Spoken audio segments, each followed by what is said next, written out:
नमस्कार, स्वागत है आप सभी का। तो राजस्थान का करंट अफेयर्स हम पढ़ रहे थे, जिसमें जुलाई से लेकर जो सितंबर मंथ की मैगजीन है, जिसमें volume third and volume fourth दोनों इंक्लूड हैं। उसमें योजनाएं, कार्यक्रम, नीतियां और अभियान वाला चैप्टर हम पढ़ रहे थे। तो जो आपके पास वॉल्यूम थर्ड है, यानी कि जिसमें जुलाई से अगस्त तक का जो करंट अफेयर्स है, उसकी जो योजनाएं, कार्यक्रम, नीतियां और अभियान यानी कि जो फर्स्ट चैप्टर है वो कल कंप्लीट हो गया। और जो नेक्स्ट वॉल्यूम है यानी कि वॉल्यूम फोर्थ जो है, उसमें जो योजनाएं, कार्यक्रम, नीतियां और अभियान वाली जो क्लास है वो हम आज कंटिन्यू करते हैं। शुरुआत करते हैं क्वेश्चन के साथ। पहला प्रश्न है, अब्दुल कलाम व्यक्तित्व विकास योजना का उद्देश्य है। ऑप्शन ए, देश के विभिन्न राज्यों में विद्यार्थियों का भ्रमण कराना, कैरियर गाइडेंस सेमिनार आयोजित कर विद्यार्थियों को भविष्य की चुनौतियों के लिए तैयार करना, खेलों के माध्यम से विद्यार्थियों के व्यक्तित्व का विकास करना, या एनसीसी तथा स्काउट की विभिन्न कार्यशालाओं के माध्यम से विद्यार्थियों के व्यक्तित्व का विकास करना। कौन सी योजना? अब्दुल कलाम व्यक्तित्व विकास योजना। चारों ऑप्शन ही ऐसे हैं कि अगर आपको इसका सही आंसर नहीं पता है तो आप इसमें तुक्का नहीं लगा सकते, क्योंकि जो सारे ऑप्शन है वो लगभग व्यक्तित्व विकास से संबंधित ही हैं। तो पहले मैं इसका आंसर ही बता देता हूँ, उसके बाद फिर इसको एक्सप्लेन करते हैं। तो ये इसका आंसर है, देश के विभिन्न राज्यों में विद्यार्थियों का भ्रमण करा के, यानी कि यात्रा के द्वारा उनका व्यक्तित्व विकास, अलग अलग राज्यों में भ्रमण कराया जाएगा और वहाँ के स्थानों को दिखाकर उनके व्यक्तित्व का विकास किया जाएगा। इस योजना के तहत कुल 2000 जो विद्यार्थी हैं उनको चुना जाएगा। इन 2000 को दो कैटेगरी में बांटा गया, एक में है 1330 और दूसरी में है 670।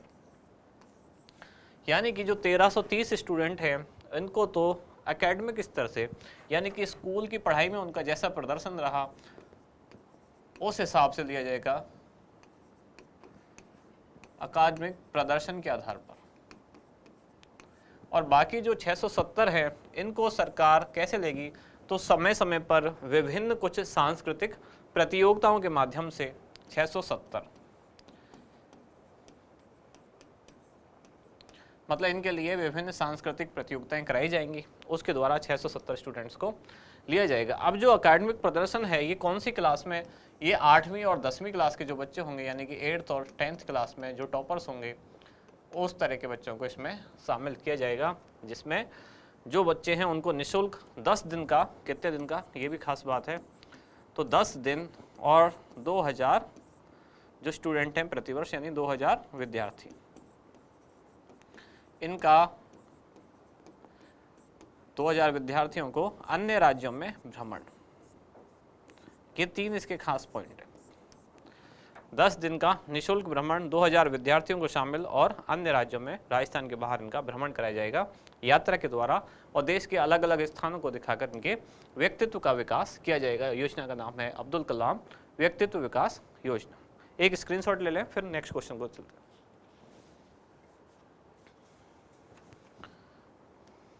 अगला प्रश्न है, हाल ही में लॉन्च की गई पीएम श्री योजना के तहत राजस्थान के कितने विद्यालयों का चयन किया जाएगा?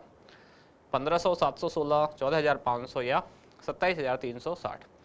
इस योजना की बहुत सारी चीज़ें हैं जो पूछी जा सकती हैं, लेकिन चूंकि हम राजस्थान का करंट अफेयर्स पढ़ रहे हैं तो इस योजना का राजस्थान से जो लिंक है वही इस क्वेश्चन में पूछा गया है। पीएम श्री योजना ये केंद्र सरकार की योजना है, केंद्र सरकार द्वारा चलाई जा रही योजना है। कैसी है ये केंद्र प्रायोजित योजना है। केंद्र प्रायोजित योजना क्या होती है?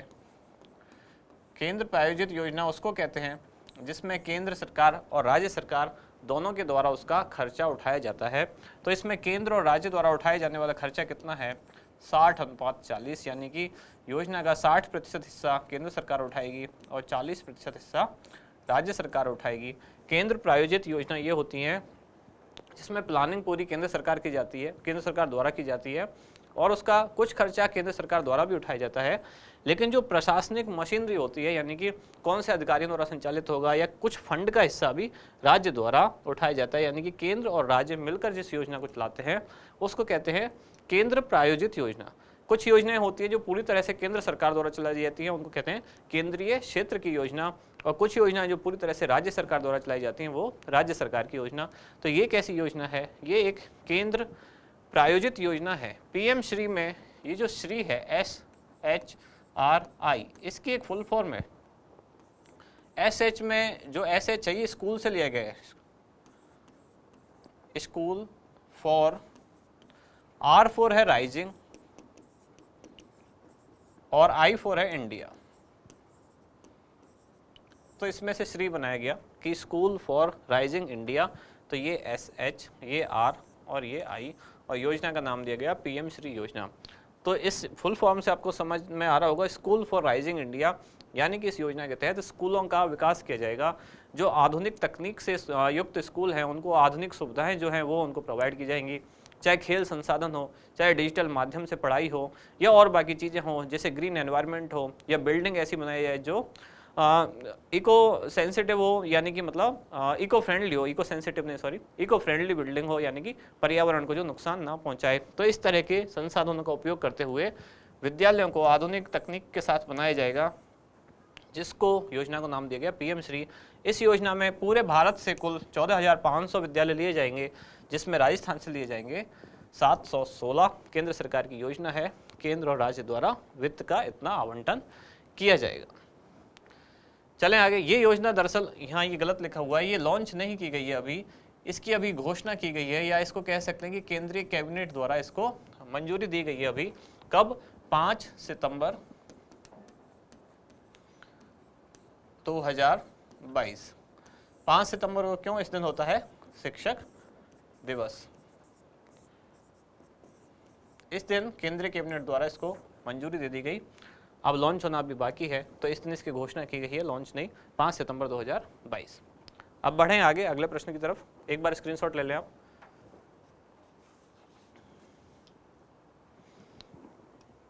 अगला क्वेश्चन है, डॉटर ऑफ बीकानेर कार्यक्रम निम्नलिखित में से किसके द्वारा संचालित है? महिला एवं बाल विकास विभाग, बाल अधिकारिता निदेशालय, बीकानेर जिला प्रशासन तथा वेदांता समूह, या बीकानेर पुलिस तथा मरुशक्ति संस्था। डॉटर ऑफ बीकानेर दरअसल अभियान क्या है, इसमें इसका उत्तर बता देता हूँ। यह है बीकानेर पुलिस तथा मरुशक्ति संस्था। इन दोनों के द्वारा बालिकाओं को जो किसी भी क्षेत्र में, यानी कि विभिन्न क्षेत्रों में कुछ भी अच्छा प्रदर्शन करें, कुछ उल्लेखनीय प्रदर्शन करें, तो ऐसी बालिकाओं को बीकानेर पुलिस और मरुशक्ति संस्था द्वारा पुरस्कृत किया जाएगा, पुरस्कार दिया जाएगा, जिसको नाम दिया गया डॉटर ऑफ बीकानेर। तो क्या है योजना? विभिन्न क्षेत्रों में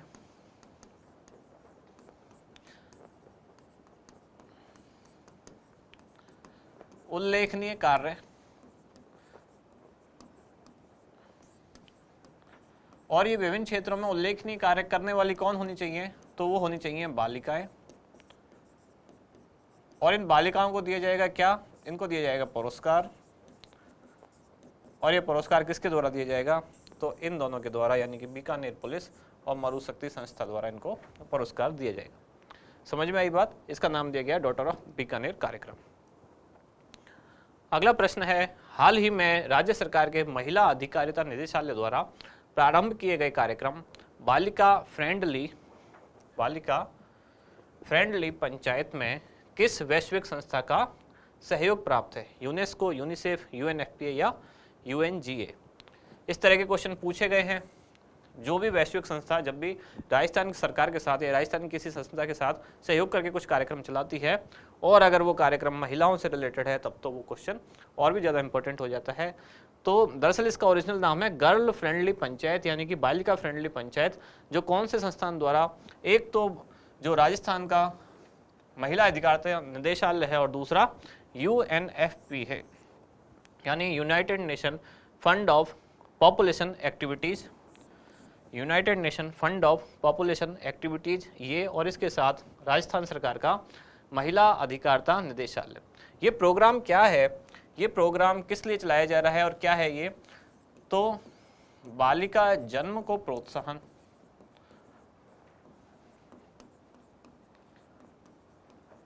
साथ ही बालिकाओं को शैक्षिक और आर्थिक रूप से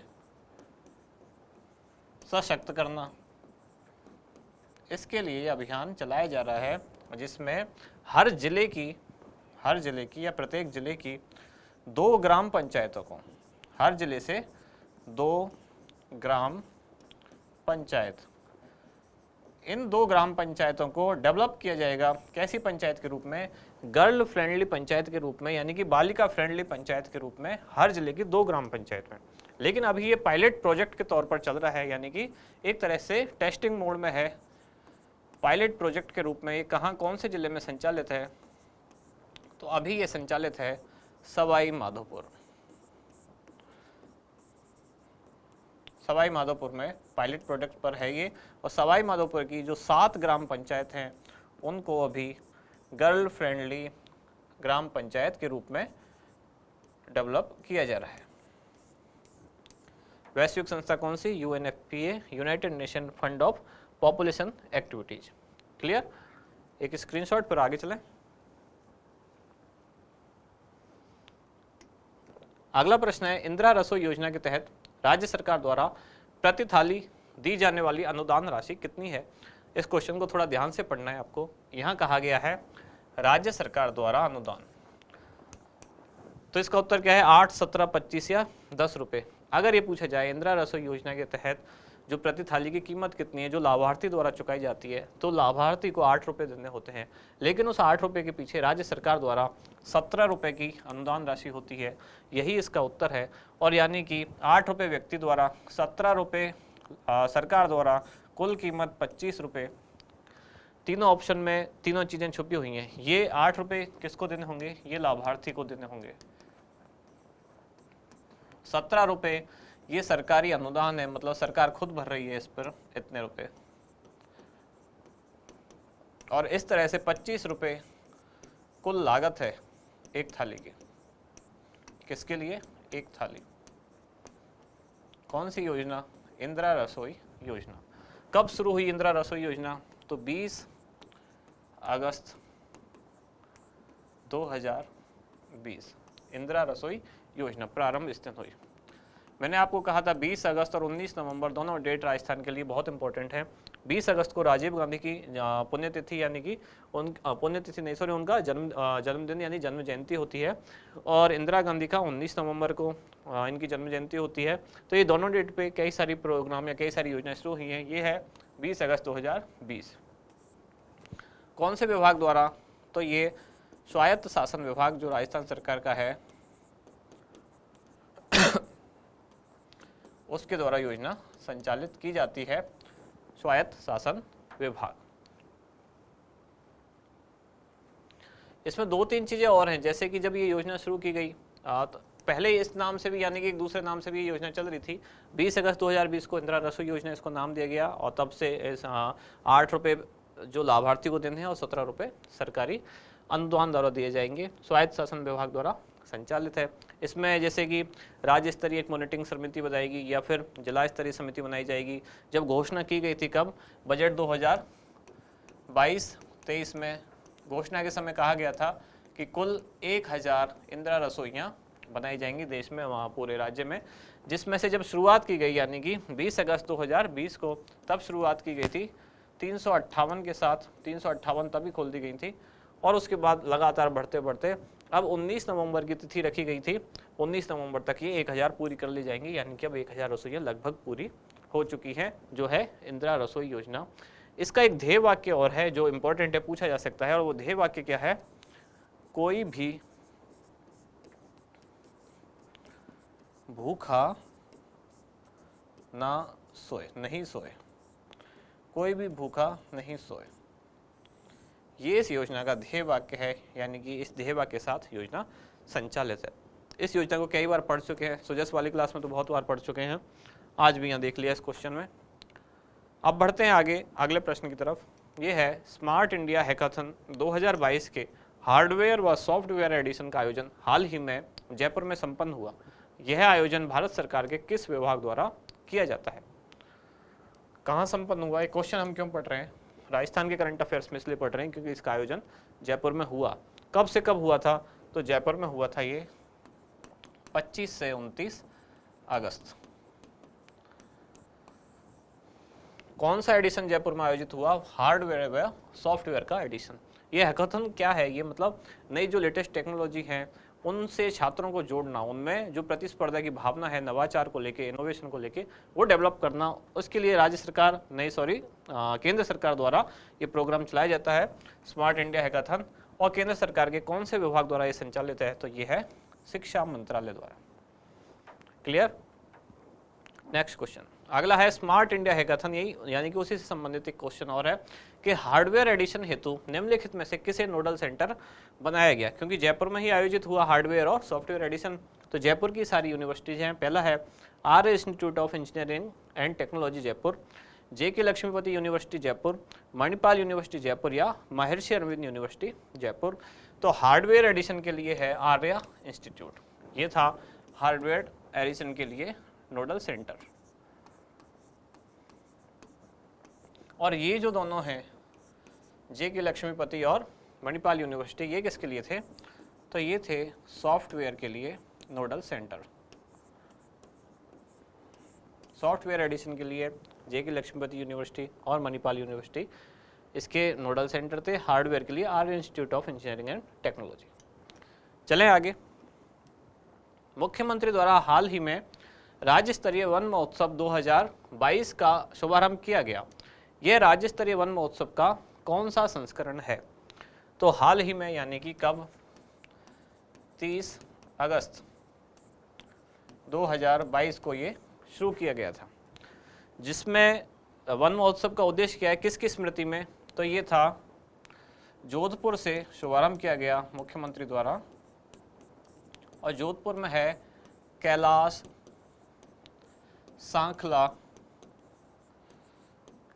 सांखला स्मृति वन, वहां से मुख्यमंत्री द्वारा इसका शुभारंभ किया गया, यानी कि वहां वृक्षारोपण करके कार्यक्रम शुरू किया गया। और ये इसका कौन सा संस्करण है, ये इसका 73वां संस्करण है। कैलाश सांखला के बारे में एक और चीज, इनको क्या कहा जाता है, एक तो इनको पद्मश्री मिल चुका है और इनको क्या कहा जाता है, इनको टाइगर मैन कहा जाता है। दो इंपॉर्टेंट बात है इनके बारे में, तो इसका एक स्क्रीनशॉट ले लें, फिर आगे बढ़ते हैं अगले क्वेश्चन की तरफ।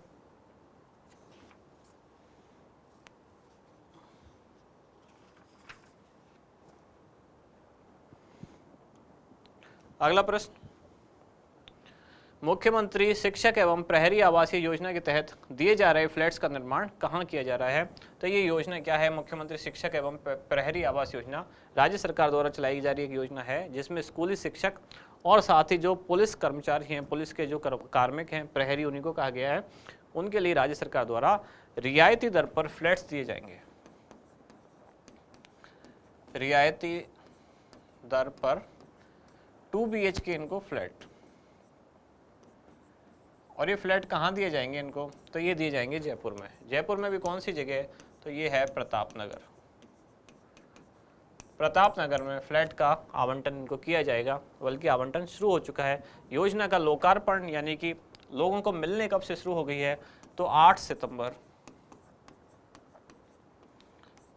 2022 इस दिन से हो चुका है लोकार्पण। क्लियर हुई, यानी कि 2019 में हुई थी इसकी घोषणा, फिर 20 में हुआ था शिलान्यास, और अब 8 सितंबर 2022 को लोकार्पण, यानी कि जो लोग हैं, जो इसके लाभार्थी हैं, उनको ये फ्लैट्स देने शुरू कर दिए गए हैं। कहाँ, जयपुर के प्रतापनगर एरिया में। इसमें कई सारी चीज़ें हैं कि जैसे उनको कुछ छूट दी जाएंगी, जो मार्केट रेट है उससे कम पर उनको फ्लैट दिया जाएगा, रियायती दर यहाँ लिखा हुआ है। इसके अलावा अगर जो शिक्षक हैं उनको कोई पुरस्कार मिलता है केंद्र सरकार द्वारा या राज्य सरकार द्वारा, कुछ ऐसे पुरस्कृत कुछ शिक्षक हैं, तो ऐसे 5 शिक्षकों को 10% छूट दी जाएगी। ये भी इसी योजना का पार्ट है। अब चलते हैं नेक्स्ट क्वेश्चन पे। अगला प्रश्न है, मिशन बुनियाद कार्यक्रम के संबंध में असत्य कथन का चयन कीजिए। पहला कथन है 5 सितंबर 2022 से इसे प्रदेश के सभी जिलों में प्रारंभ कर दिया गया। इस कार्यक्रम को चिल्ड्रन इन्वेस्टमेंट फंड फाउंडेशन यानी कि CIFF तथा कैवल्य एजुकेशन फाउंडेशन के सहयोग से सहयोग प्राप्त है और दिसंबर 2020 में पायलट प्रोजेक्ट के रूप में इसे राजस्थान के 6 जिलों में लागू किया गया। और डी, इसके अंतर्गत कक्षा 9वीं से 12वीं के विद्यार्थियों को टैबलेट वितरित किए जाएंगे। कार्यक्रम का नाम क्या है? मिशन बुनियाद। बुनियाद से आपको एक चीज़ समझ में आ रही होगी कि ये बच्चों की कुछ शिक्षा से संबंधित है ताकि देश की बुनियाद अच्छी की जा सके। अब वो बुनियाद कैसे अच्छी की जाएगी? तो पहले तो डेट तो ये तो सिंपल हमें याद रखनी है। तो ये 5 सितंबर 2022 से इसे प्रदेश के सभी जिलों में लागू कर दिया गया। तो ये सही बात है, 5 सितंबर से पूरे राजस्थान में लागू हो गई। और दिसंबर 2020 में इसको पायलट प्रोजेक्ट के रूप में राजस्थान के 6 जिलों से प्रारंभ किया गया था। पहले 6 जिलों से प्रारंभ किया गया था और अब सभी जिलों में लागू कर दिया गया है। कब से? 5 सितंबर 2022 से। जो इसके लिए फंड इकट्ठा कर रही हैं संस्थाएं, उसमें कौन कौन सी शामिल हैं? CIFF यानी कि चिल्ड्रन इन्वेस्टमेंट फंड फाउंडेशन और कैवल्य एजुकेशन फाउंडेशन। ये जो कैवल्य एजुकेशन फाउंडेशन है ये पीरामल फाउंडेशन की ही संस्था है। तो पीरामल फाउंडेशन भी पूछा जा सकता है या लिखा जा सकता है ऑप्शन में। ये इसी से जुड़ी हुई संस्था है, पीरामल फाउंडेशन से। तो इसके द्वारा इसको सहयोग प्राप्त है। इसका जो गलत आंसर है यानी कि ऑप्शन इसका जो सही है वो क्या है? डी, क्योंकि इसमें लिखा हुआ है 9वीं से 12वीं के विद्यार्थियों को टैबलेट वितरित किए जाएंगे, जबकि इस योजना के तहत 9वीं से 12वीं नहीं बल्कि 8वीं से 12वीं क्लास के जो बच्चे हैं उनको टैबलेट वितरित किए जाएंगे। और उस टैबलेट में साथ के साथ उनको अध्ययन सामग्री भी इंस्टॉल करके दी जाएगी। कौन सी क्लास के बच्चे हैं, उनके सिलेबस में क्या क्या चीज़ें हैं, कुछ खास चीज़ें, कुछ खास एप्लीकेशन या कुछ अध्ययन सामग्री, कुछ किताबें उनकी ई-कॉपी जो होगी उसमें दी जाएगी और उसका नाम रखा गया मिशन बुनियाद। एक स्क्रीनशॉट ले लें फिर आगे चलते हैं।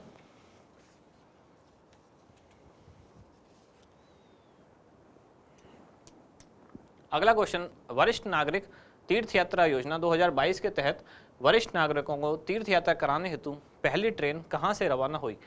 कौन से ईयर की पहली ट्रेन पूछी है? तो 2022 की। योजना कब से शुरू हुई थी? तो योजना शुरू हुई थी 2013 से। 2013 में केवल रेल द्वारा यात्रा शामिल थी। फिर 2016 में इसमें रेल और वायुयान, हवाई जहाज दोनों जोड़ दिए गए। यानी कि इस योजना में राजस्थान के जो वरिष्ठ नागरिक हैं, वरिष्ठ नागरिक किनको कहा जाता है? जिनकी आयु 60 वर्ष या उससे अधिक है।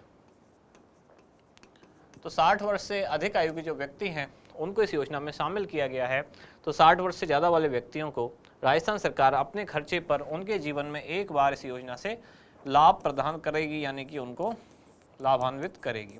और इसके तहत रेल मार्ग या वायु मार्ग द्वारा यात्रा कराई जाएगी। रेल द्वारा जो यात्रा कराई जाएगी, रेल द्वारा कितने? तो रेल द्वारा हैं 18,000 और हवाई जहाज द्वारा यानी कि वायुयान द्वारा कितने? वो हैं 2,000। इस तरह से कुल कितने? तो कुल 20,000 वरिष्ठ नागरिकों को प्रतिवर्ष राज्य सरकार अपने खर्चे पर यात्रा कराएगी। और जो देश के चुने हुए कुछ तीर्थ स्थान हैं, कुल कितने हैं? 15, जिनमें से 14 स्थान है रेल द्वारा और एक स्थान है वायुयान द्वारा। वो एकमात्र स्थान ही देश के बाहर है, बाकी के जो 14 स्थान है वो देश के अंदर है। जो देश के बाहर है वो कौन सा है? वो कहाँ है, कौन से देश में है? वो पशुपतिनाथ मंदिर है। और ये कहाँ है पशुपतिनाथ मंदिर? ये है काठमांडू। और काठमांडू कहाँ है? तो नेपाल। तो एकमात्र स्थान इस योजना में ऐसा है जो देश के बाहर है, तो वो कौन सा है? नेपाल में है वो पशुपतिनाथ मंदिर। बाकी रेल मार्ग द्वारा 14 स्थान और वायु मार्ग द्वारा एक स्थान। पहली ट्रेन जो रवाना हुई वो कहाँ से रवाना हुई? जयपुर से। और कहाँ के लिए गई थी ये रामेश्वरम के लिए।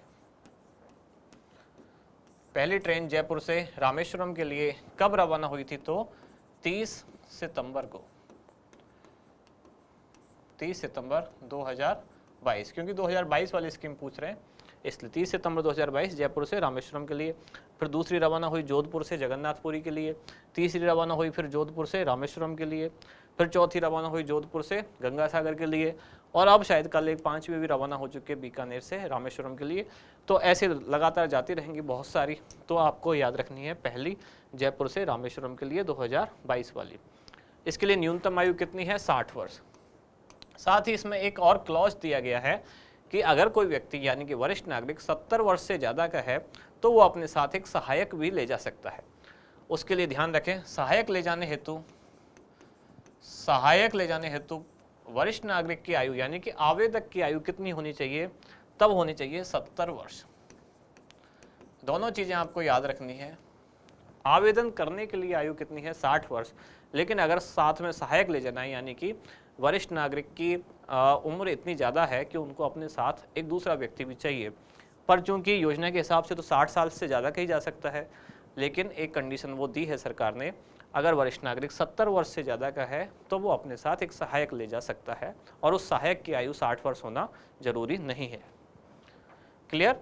अब आगे चलते हैं। हाल ही में राजीव गांधी जल संचय योजना का दूसरा चरण प्रारंभ किया गया। इस योजना हेतु किसे नोडल विभाग बनाया गया? जब यहाँ लिखा हुआ है दूसरा चरण प्रारंभ हुआ तो इसका मतलब है पहला भी कभी हुआ होगा। तो पहला चरण यानी कि योजना कब प्रारंभ हुई? ये योजना भी 20 अगस्त से ही प्रारंभ हुई, इसलिए मैंने कहा 20 अगस्त डेट बहुत इंपॉर्टेंट है। और ये प्रारंभ हुई 20 अगस्त 2019 से। 20 अगस्त 2019 से तो योजना प्रारंभ हुई कौन सी? राजीव गांधी जल संचय योजना। और 20 अगस्त 2020 से कौन सी योजना प्रारंभ हुई? तो इंदिरा रसोई योजना। अभी हमने पढ़ी थी, वो क्या थी? इंदिरा रसोई योजना, जो 20 अगस्त 2020 से 20 अगस्त 20 और 20 अगस्त 19 से कौन सी है? वो है राजीव गांधी जल संचय योजना। 20 अगस्त क्यों है? 20 अगस्त राजीव गांधी की जयंती या उनका हैप्पी बर्थडे इस दिन होता है, इसलिए योजना 20 अगस्त से शुरू की गई। योजना का उद्देश्य क्या है? तो वर्षा जल का संग्रहण। नाम से ही पता चल रहा है, योजना के नाम में ही उद्देश्य है जल संचय योजना, तो वर्षा जल का संग्रहण करना, साथ ही भूमि संरक्षण यानी कि मृदा के कटाव को रोकना, ये सारे छोटे मोटे काम हैं इस योजना के तहत किए जाएंगे। और जब पहला चरण शुरू किया गया तो पहले चरण में कुल 1450 ग्राम पंचायत शामिल की गई, यानी उनको इसमें शामिल किया गया। और अब जो दूसरा चरण शुरू किया गया है उसमें लगभग 4500 जो गांव हैं उनको शामिल किया गया है। योजना की अवधि यानी कि हर चरण की जो अवधि है वो 2 वर्ष होती है। 2 वर्ष के लिए पहला चरण शुरू हुआ तो यानी कि 19 से लेकर 19 और 21 2 साल चला। अब दूसरा चरण शुरू हुआ है तो वो भी आगे के 2 साल चलेगा। अब पूछा गया क्या है? नोडल विभाग कौन सा है? नोडल विभाग है इसमें जल ग्रहण विकास एवं भू संरक्षण विभाग। फर्स्ट ऑप्शन जो है ग्रामीण विकास एवं पंचायती राज विभाग, ये इसमें नोडल विभाग नहीं, ये बल्कि क्या है? ये इसका प्रशासनिक नियंत्रण देखता है। प्रशासनिक नियंत्रण किसके द्वारा किया जाएगा?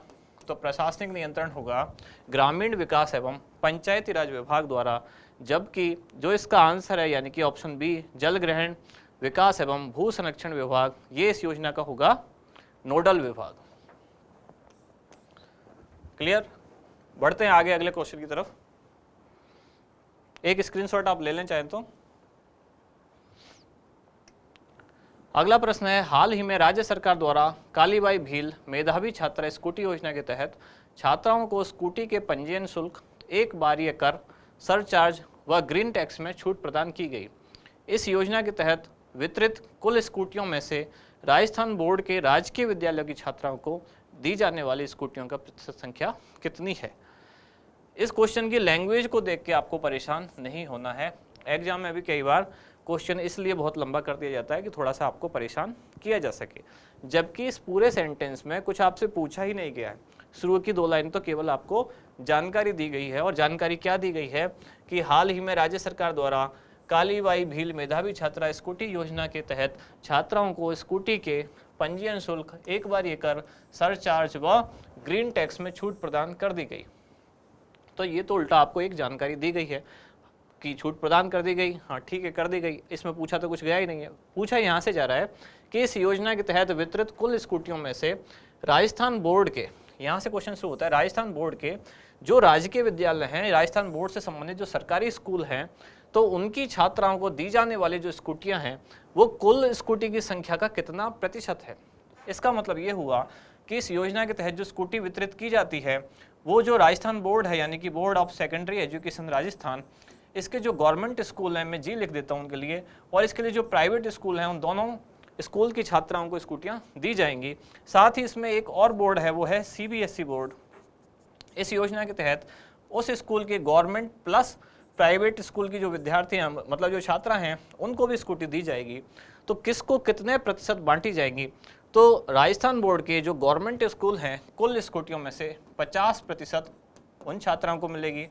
फिर जो राजस्थान बोर्ड के प्राइवेट स्कूल हैं, उन स्कूल की छात्राओं को कुल स्कूटियों की 25% संख्या मिलेगी।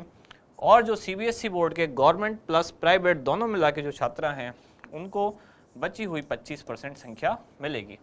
इस तरह से अगर कुल 100 स्कूटी वितरित की जानी है तो 50 उन छात्राओं को मिलेगी जो राजस्थान बोर्ड के सरकारी स्कूल में पढ़ती हैं, 25 उन छात्राओं को मिलेगी जो राजस्थान बोर्ड से संबंधित प्राइवेट स्कूल में पढ़ती हैं, और बाकी की 25 उन छात्राओं को मिलेगी जो सीबीएसई बोर्ड के या तो गवर्नमेंट या प्राइवेट स्कूल में पढ़ती हैं। तो इस तरह से इनको बांटा जाएगा और ये 100% कंप्लीट होगा। इसमें एक और चीज़ है कि जो स्कूटी है वो कौन से वर्ग में, मतलब कला वर्ग, इसका उत्तर तो आप समझ ही गए, 50% है। कला वर्ग या विज्ञान वर्ग या एक तीसरा कॉमर्स यानी कि वाणिज्य वर्ग। तो ये उनमें भी डिवाइड की जाएंगी किस अनुपात में? जैसे कि आर्ट्स वाली जो छात्रा हैं उनको 40%, आर्ट्स वाली जो छात्रा हैं उनको 55% स्कूटी मिलेंगी, विज्ञान वाली जो छात्रा हैं उनको 40% और वाणिज्य वाली जो हैं उनको 5% कुल स्कूटी में से इस तरह से स्कूटी वितरित की जाएंगी। कालीबाई भील मेधावी छात्रा स्कूटी वितरण योजना को डिटेल में हम पहले भी पढ़ चुके हैं, सुजस में भी पढ़ चुके हैं। खास बात मैं यहाँ बता रहा हूँ। एक और चीज़ें, चलो जो मेन चीज़ें वो एक बार वापस रिपीट कर देता हूँ। योजना कब शुरू हुई? तो 1 अप्रैल 2020।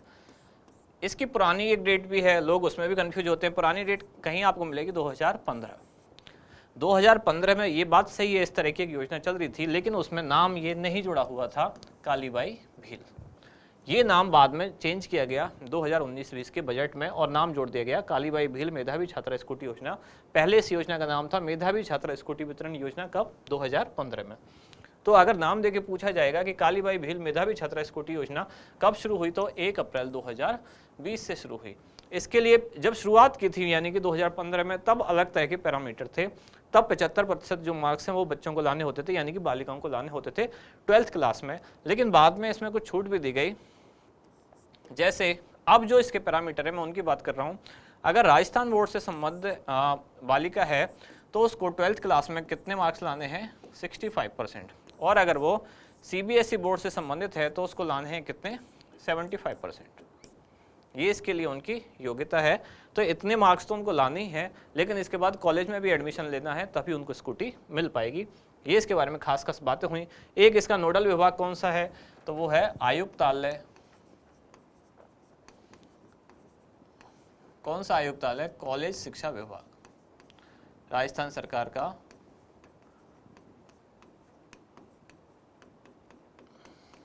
आयुक्तालय कॉलेज शिक्षा विभाग। ये नोडल एजेंसी या इसका संबंधित जो विभाग है। क्लियर? बढ़ते हैं अगले प्रश्न की तरफ। सत्र 2020-21 हेतु सर्वश्रेष्ठ माध्यमिक उच्च माध्यमिक विद्यालय पुरस्कार योजना के तहत राज्य स्तर पर चुने गए कुल विद्यालयों की संख्या कितनी है? तो ये एक योजना है जिसका नाम क्या है? सर्वश्रेष्ठ माध्यमिक उच्च माध्यमिक विद्यालय पुरस्कार योजना, जिसमें विभिन्न पैरामीटर्स के आधार पर, यानी कि स्कूल में कैसी व्यवस्था है, पेयजल की व्यवस्था कैसी है, क्लासरूम की व्यवस्था कैसी है, शौचालय की व्यवस्था कैसी है, खेल मैदान कैसे है, डिजिटल एजुकेशन कितनी है, उस आधार पर सर्वश्रेष्ठ विद्यालयों का चयन किया गया। तो ये सत्र 2020-21 के लिए जो चयन किया गया उसमें राज्य स्तर के कितने विद्यालय थे? तो 6। इसमें 3 स्तर थे। एक तो हो गया राज्य स्तर, एक हो गया जिला स्तर और एक हो गया ब्लॉक स्तर। 253 ये ब्लॉक स्तर है, जिला पर है 68 और राज्य स्तर पर है 6। तो इस तरह से इतने विद्यालयों का चयन किया गया। और आज की क्लास का last question, doctor Ambedkar Rajasthan Dalit Adivasi Udyam Protsahan योजना 2022 का संचालन कौन से विभाग द्वारा किया जा रहा है? योजना का नाम क्या है? डॉक्टर अंबेडकर राजस्थान दलित आदिवासी उद्यम प्रोत्साहन योजना। इस योजना को मैंने कई बार डिटेल में पढ़ाया है, सुजस वाली क्लास में भी पढ़ा है, इसमें भी पढ़ाया है। ये योजना किस लिए शुरू की गई? राज्य सरकार चाहती है कि जो लोग दलित वर्ग से हैं या जो आदिवासी वर्ग से हैं वो भी अब उद्योग धंधों में अपनी भागीदारी सुनिश्चित करें। यानी कि केवल नौकरियों में आरक्षण नहीं, अब सरकार चाहती है उद्योगों में भी ऐसे लोग जो हैं, जो पिछड़े एरिया से आते हैं, दलित वर्ग से हैं या आदिवासी वर्ग से हैं, वो भी अपना रोजगार डेवलप करें। तो बेसिकली ये योजना किसके लिए है? ये स्वरोजगार के लिए एक योजना है। स्वरोजगार में भी क्या, स्वयं का कुछ उद्यम स्थापित करें। और उद्यम स्थापित कौन सा वर्ग? दलित और आदिवासी वर्ग। योजना किसके द्वारा संचालित है? अब रोजगार से रिलेटेड योजना है। अगर आप योजना की थीम समझ जाएंगे तो आपको विभाग समझ में आ जाएगा। रोजगार से संबंधित योजना है, उद्यम प्रोत्साहन से संबंधित योजना है, तो राजस्थान सरकार के उद्योग एवं वाणिज्य विभाग द्वारा संचालित है। लेकिन अगर आपने केवल डॉक्टर अंबेडकर और दलित आदिवासी इन्हीं शब्दों के आधार पर इसका तुक्का लगाने की कोशिश की, तो आप तुक्का लगाएंगे सामाजिक न्याय एवं अधिकारिता विभाग, जबकि इसके द्वारा संचालित नहीं है। या फिर आप ये भी लगा सकते हैं अनुसूचित जाति एवं अनुसूचित जनजाति विभाग। तो ये नहीं, इसका आंसर है उद्योग एवं वाणिज्य विभाग। इस द्वारा योजना संचालित की जाती है। योजना क्या है कि विभिन्न क्षेत्रों में, यानी कि जैसे अगर इनको भूखंड का आवंटन किया जाना है तो उसमें छूट दी जाएगी, या इनको जो किसी तरह का सरकार कर्जा देगी उद्योग स्थापित करने के लिए, उसमें छूट दी जाएगी। तो इस तरह के बहुत सारे पैरामीटर हैं जो हमने डिस्कस किए हैं। जैसे कि एक चीज़ मैं खास बता देता हूँ कि रीको के एरिया में अगर इनको भूखंड है जो कितने वर्ग मीटर तक, तो 4000 वर्ग मीटर तक का भूखंड इनको आवंटित कर दिया जाएगा। पहले इसकी सीमा कितनी थी? तो 2000 वर्ग मीटर थी। ऐसी और भी कई सारी छूटें, जैसे कि जो टैक्स में छूट दी जाएगी या उसके ब्याज के परसेंटेज में जो अनुदान राशि है उसमें छूट दी जाएगी। तो इस तरह की बहुत सारी छूटें हम पहले डिस्कस कर चुके हैं। आज का उत्तर क्या है? उद्योग एवं वाणिज्य विभाग। तो ये तो समाप्त हुई आज की क्लास। ये आपके लिए एक जानकारी, कौन सी जो सेकंड ग्रेड एग्जाम से पहले एक एग्जाम होने वाला था, परीक्षा से पहले एक परीक्षा, उसकी डेट अब 27 नवंबर कर दी गई है और रजिस्ट्रेशन के लिए डेट है 23 नवंबर। अब रिवाइज कर लेते हैं कल की क्लास। उसमें पहला क्वेश्चन क्या था? हाल ही में जयपुर जिले में चलाए गए जागृत जयपुर अभियान का उद्देश्य क्या है? तो इसका उद्देश्य था प्लास्टिक कचरे से बचने हेतु जागरूकता। मैंने पूछा था ये जागृत सही है क्या? आप लोगों ने बहुत अच्छे रिप्लाई किए, तो आपने बताया जागृत सही है। जागृत ऐसे ही लिखते हैं और जागृति ऐसे लिखते हैं। कहीं कहीं जागृति ऐसे भी लिखते हैं संस्कृत में, ये भी सही है। आप लोग जो संस्कृत वाले हैं वो इस पर भी रिसर्च करके बताना, जागृति ऐसे भी लिखते हैं। ये भी सही है, ये भी सही है और ये भी सही है, लेकिन फिर भी आपको यही मानना है, ये ज़्यादातर किताबों में ये लिखा मिलता है, लेकिन व्याकरण में ये भी सही है। तो ये सिंगल यूज जो प्लास्टिक है उससे बचने के हेतु अभियान चलाया गया, जिसका नाम था जागृत जयपुर अभियान। अगला क्वेश्चन था, हाल ही में संपन्न हुए राजस्थान डिजी फेस्ट जयपुर में राजस्थान सरकार द्वारा अपने आई स्टार्ट कार्यक्रम के तहत एनिमल आईसीयू नामक मोबाइल ऐप को सहायता दी। यह ऐप निम्नलिखित में से किस कंपनी द्वारा विकसित किया गया? तो यह कंपनी है वर्डिनट्स, इसके द्वारा ऐप विकसित किया गया। इस एप्लीकेशन पर लगभग 17,000 पशु चिकित्सक उपलब्ध होंगे जो पशुओं के इलाज के बारे में जानकारी देंगे। राजस्थान डिजी फेस्ट जयपुर में जो आयोजित हुआ 19 और 20 अगस्त को बिरला ऑडिटोरियम में, टेक ईगल कंपनी द्वारा हाइब्रिड ड्रोन का विकास किया गया। क्लब फर्स्ट कंपनी द्वारा फायर फाइटिंग रोबोट का विकास किया गया और विक्र इन्फॉर्मेशन टेक्नोलॉजी द्वारा एक विक्र QR कोड बनाया गया जो कि वाहनों पर लगा दिया जाएगा, जिससे कि वाहनों की गलत पार्किंग के समय उस QR कोड को स्कैन करके मालिक से कांटेक्ट किया जा सकता है, या फिर दुर्घटना के समय उसकी सारी जो डिटेल होगी वाहन मालिक की वो वहां से हासिल की जा सकती है। मेरा पैड जो कि बांस के कपड़े से बना एक एंटीबैक्टीरियल सैनिटरी पैड है, निम्नलिखित में से किस संस्था द्वारा विकसित किया गया? तो ये संस्था है कॉर्वस इंडिया ट्रेडर्स।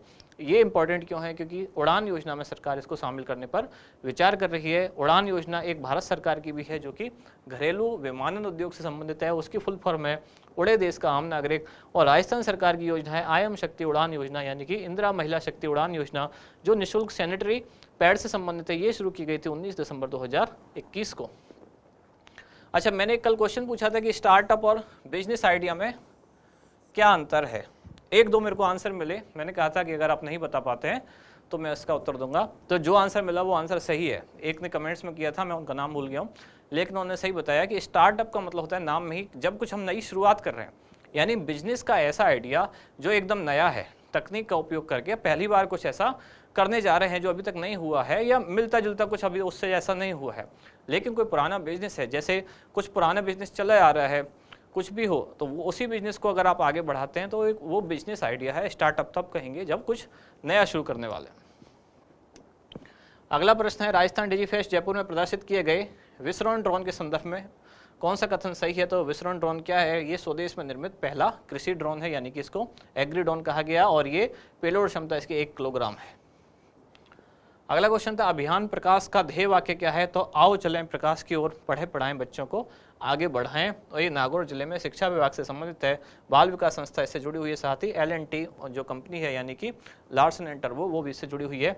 आज भी हमने एक योजना में उसका ध्येय वाक्य पढ़ा था, वो योजना थी इंदिरा रसोई योजना, जिसका ध्येय वाक्य था कोई भी भूखा नहीं सोए।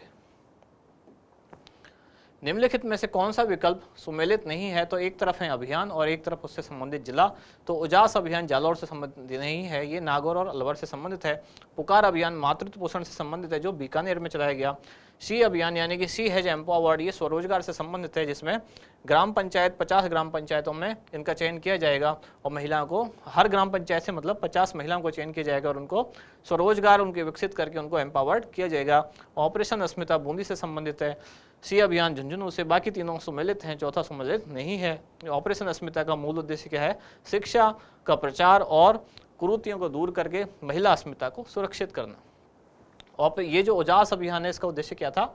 सरकारी विद्यालयों में विद्युत कनेक्शन पहुंचाना, यानी कि ऐसे विद्यालय जिनमें अभी तक भी बिजली नहीं पहुंची है, वहां विद्युत से उनको जोड़ना। सक्षम वर्ग अभियान का उद्देश्य क्या है? दिव्यांगजनों को जन कल्याणकारी योजनाओं से जोड़ना, यानी ऐसे दिव्यांगजन जो योजनाओं के लिए पात्र तो हैं लेकिन किसी कारण उनसे जुड़ नहीं पाए हैं, उनको इस योजना से जोड़ना। कौन से विभाग द्वारा? सामाजिक न्याय एवं अधिकारिता विभाग। राज्य परिवहन विभाग द्वारा जारी की गई स्क्रैपिंग नीति के तहत स्क्रैप सेंटर हेतु कितने वर्षों के लिए लाइसेंस प्रदान किया गया? तो 10 वर्षों के लिए लाइसेंस प्रदान किया गया।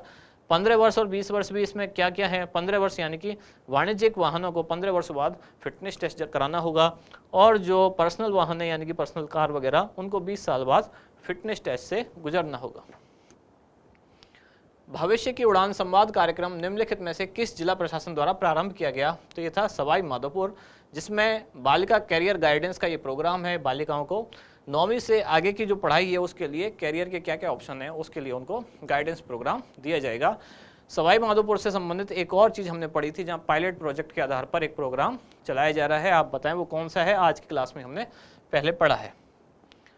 अगला है मिशन कोटला निम्नलिखित में से कौन से जिले में संचालित किया गया? उदयपुर, बांसवाड़ा, अलवर या झालावाड़? तो इसका उत्तर था उदयपुर। और कोटला में ये आदिवासी महोत्सव या कोटला महोत्सव आयोजित किया गया 27 और 28 सितंबर को पर्यटन विभाग द्वारा। RCT की स्थापना तो ये जयपुर में हुई कब? 20 अगस्त 2022 को। इसकी फुल फॉर्म क्या है? Rajiv Gandhi centre of advance technology, सूचना प्रौद्योगिकी एवं संचार विभाग द्वारा ये स्थापित किया गया, संचालित है। राजस्थान से क्षय रोग के उन्मूलन के लिए कौन से वर्ष तक का समय निर्धारित किया गया? ये वर्ष है 2025। भारत सरकार ने भी भारत से टीबी के उन्मूलन के लिए इसी वर्ष को निर्धारित किया है। राजस्थान में एक और कार्यक्रम चल रहा है, वो है टीबी मुक्त ग्राम पंचायत अभियान, जिसका ध्येय वाक्य क्या है? म्हारे गांव टीबी ना पसारे पांव। तो आज 3 ध्येय वाक्य हमने पढ़े। एक अभियान प्रकाश को लेकर पढ़ा, एक इंदिरा रसोई का पढ़ा, और एक तीसरा ये पढ़ा टीबी मुक्त ग्राम पंचायत अभियान। ये कब से कब चलाया जाएगा? 15 अगस्त 2022 से 24 अप्रैल 2023 तक। अम्मा कार्यक्रम का संचालन किसके द्वारा? तो अम्मा कार्यक्रम है क्या? ये घर घर जाकर बच्चों की स्क्रीनिंग की जाएगी, और अगर कुपोषित बच्चे पाए जाते हैं तो उनको जो पोषण के साधन हैं या जो सुविधाएं हैं वो उनको दी जाएंगी। तो महिला एवं बाल विकास विभाग द्वारा ये कार्यक्रम चलाया गया। माटी परियोजना बीकानेर से संबंधित है। किसानों को जैविक खेती के बारे में जानकारी देना, फसल विविधीकरण के बारे में बताना, या ऐसी चीज़ें उनको नई नई बताना जिससे इनोवेट कर सकें वो, जैसे कौन सी मिट्टी में कौन सी फसल बोनी चाहिए, एक ही फसल बार बार नहीं बोनी चाहिए, ऐसी सारी चीज़ें जो बीकानेर में चलाई गई। और लास्ट क्वेश्चन क्या था? मिशन तहसील 392 कार्यक्रम का शुभारंभ निम्नलिखित में से कौन से संभाग से किया गया? तो बीकानेर संभाग की नोखा तहसील से कार्यक्रम शुरू किया गया 27 सितंबर 2022। कार्यक्रम का पूरा नाम है विशेष योजना आयुक्त आपके द्वार, या मिशन 392।